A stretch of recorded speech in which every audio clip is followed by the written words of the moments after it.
Hey everyone, welcome back to D.Py. In this video, we will further enhance our chatbot, our custom knowledge chatbot. Previously, we built the basic version of it, like when you have small amount of data, I explained how you can include your data in the prompt and give it to OpenAI to answer your question. In this video, we will see how to handle if you have large amount of data, like you have a single document that have a lot of information that will exceed the token limits. Or maybe if you have multiple documents.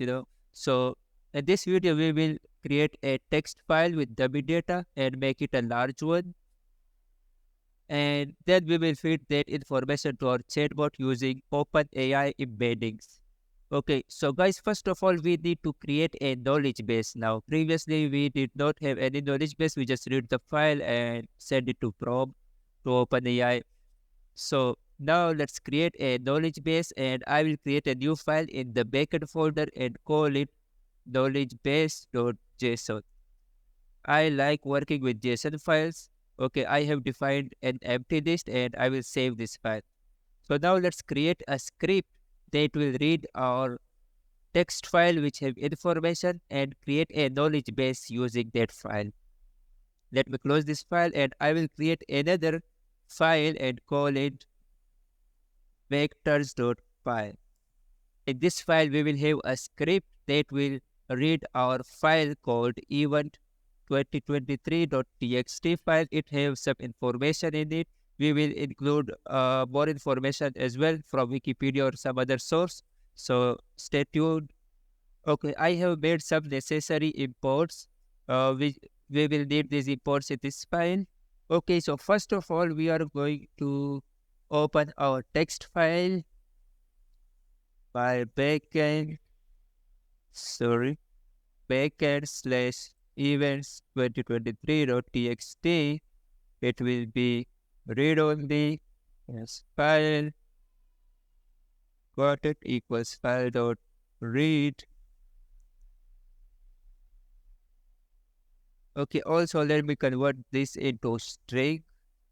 So now this content variable have all the text that is written inside this file called event.txt. Now I'm going to create a chunk of it.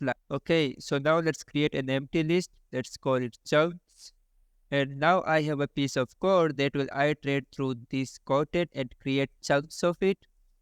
Here it is, I'm iterating through the text. And if the length is greater than 800 and it is an empty space, then we will generate embeddings for this. So it will it will start from here and keep getting the words. Once its length is 800, it will create a chunk of it and generate embeddings for that specific chunk, and then that chunk is appended to this list. And next we will store this list inside our knowledgebase.json file. Okay, now we have to open our existing knowledgebase.json file and read any existing data, if any. So now we have to open our knowledgebase.json file and read any existing data, and also read this new data which we are reading from our text file, and just update this knowledgebase.json file. So this piece of code is responsible for that, like this is called chunks. Okay, so now we are ready to test this code. Let me run and see if this knowledge base. Now let's run this code and see if this knowledge base.json file is affected or not. Let me run this code. Oops, there is an error. So here I have to write it like backend slash knowledge base.json. Now if I run this code, it should be successful. Okay, so let's check out if our knowledge base.json file is updated. Okay, it is still empty. So now let's test this knowledgebase.json. As you can see, it is updated and we have like a dummy ID, the text, and we have some numbers. This number actually represents this text, so it will be helpful to compare the user's input query with this text using these numbers. It's called vectors. Now let's move to the next step. in which we will alter our answering function. So by that I mean if we go back to app.py file, and here I have this function called getContext. So previously it was just reading the text file and it was just generating answer.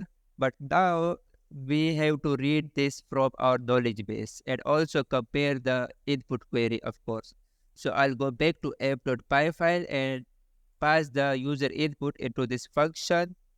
I will go back to this function and pass this as a parameter. Okay, now I will remove this piece of code and I will replace it with this piece of code. And what it actually do is it use the get embeddings function. First of all, generate embeddings for the search term, whatever the input is. And once we have the embeddings, it then compares it with all the embeddings that are presented in our knowledge base.json file. So I have to make some necessary imports. Import JSON. Let me go back to vector.py file and make all these imports. I know it's redundant, many of them, but it doesn't matter since we are just learning. Okay, so our getContext function is also updated. So now let's try to run this piece of code and see what happens if it is able to answer us. Tell me about events in 2023. Let's see if it is able to answer now.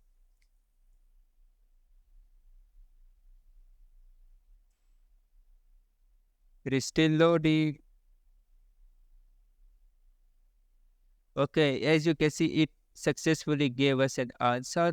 Okay, I am here at Wikipedia. There is a lot of information. I'm just going to copy it randomly so that we can test out that our application now supports large amount of data. So I will go back to events 2023. I will save this and I will run my vector.py file once again so that it can update our knowledge base. Okay, there are some characters, and so let me say it like UTF-8. Now it should work.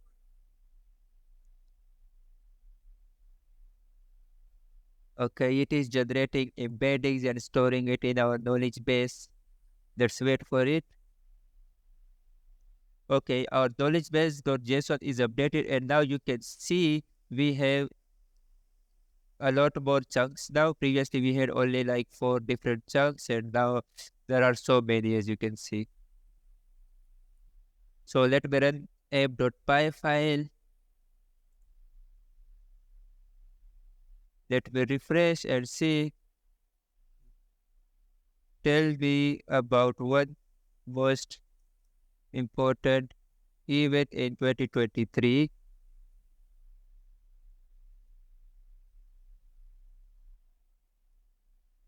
Okay, as you can see, observation of C/2022 E3 and so on.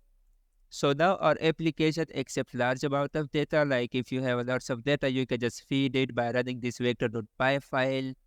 So basically, this is the basic concept how custom knowledge chatbots work using OpenAI.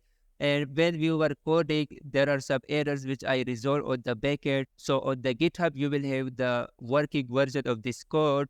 Maybe I will make some slight changes so you don't face any errors. And thank you so much for watching, guys.